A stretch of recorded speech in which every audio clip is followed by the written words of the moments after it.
Today's Thursday, June 30th. This is the 1962 Cadillac DeVille convertible power seat mechanism. This is the full assembly from my friend Joe Strauss.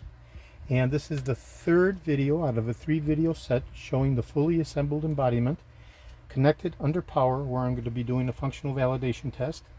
The unit has been completely disassembled and everything has been cleaned, lubricated, climatized, surface coated with a corrosion resistant surface, reassembled, and that includes a breakdown and rewinding of the motor, a complete breakdown of the transmission and full lubrication, a supplemental video, so actually there's 4 videos, but 3 in the video set, and a supplemental video for the rebuilding of the 8 degree of freedom 6-way power actuating control module.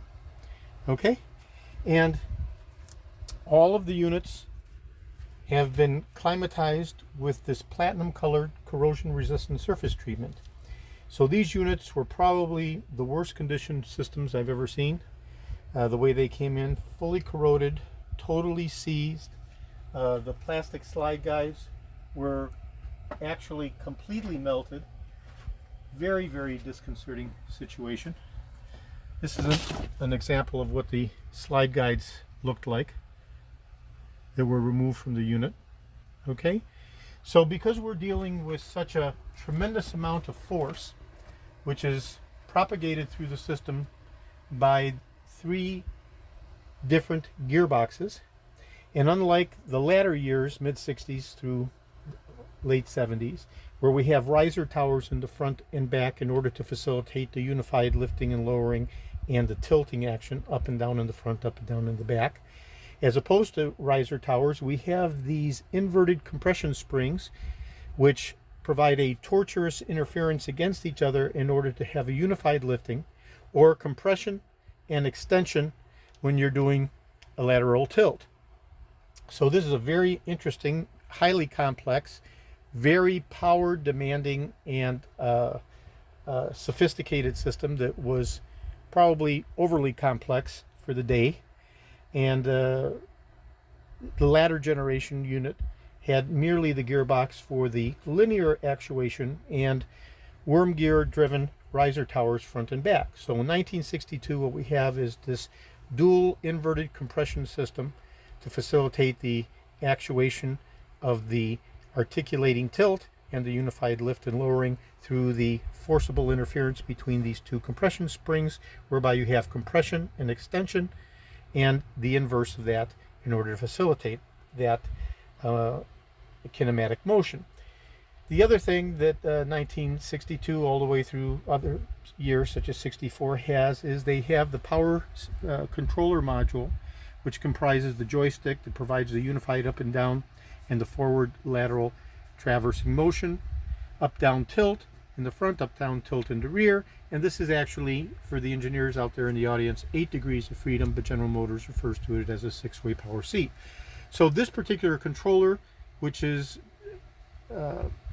depicted by this rectangular design that has the embossed lettering facilitated into it, mounts into the switch plate escutcheon bezel that's in the armrest. In the latter years, where we have the other design with the riser towers, what you have is the control module mounted at the bottom of the left-hand driver's side seat.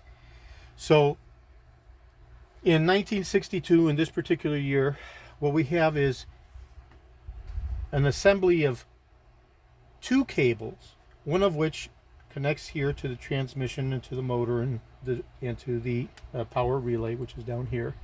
Okay, so we have the connection for the transmission, the connection for the relay, and then we have this lateral plug whereby the 6 wires connect to a secondary cable that gets passed through the salon and then in turn connected to the cable that goes through the door hinge into the door and up into the armrest, whereby the pigtail then connects to the back side of the controller module.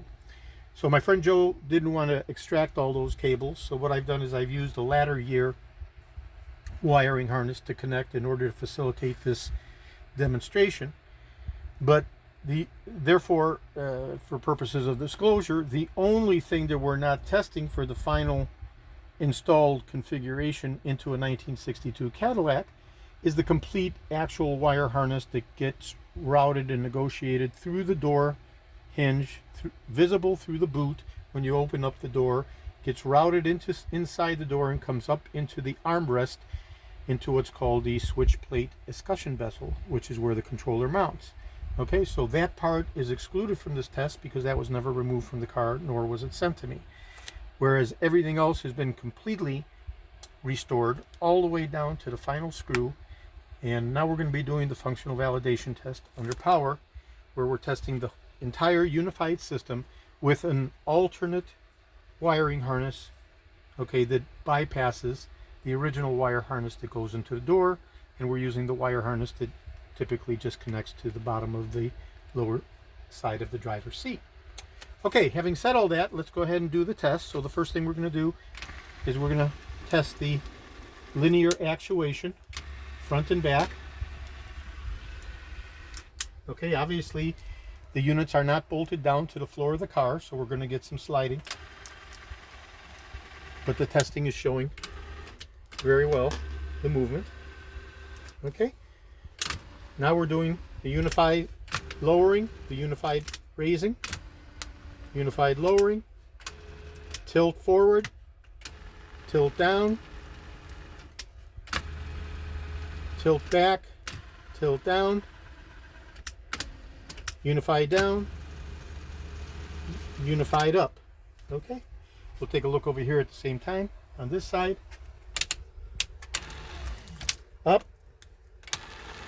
down for the tilt, up, down for the other side tilting, unified down, unified up. Okay, so that's the 1962 Cadillac Power Seat Mechanism. This will be going out to my friend Joe Strauss as soon as I get his okay to ship, apply confirmation. This is George in Florida. I have over 75,000 parts from 1962 through 1970, over 375,000 1959 to 1976 Cadillac items overall.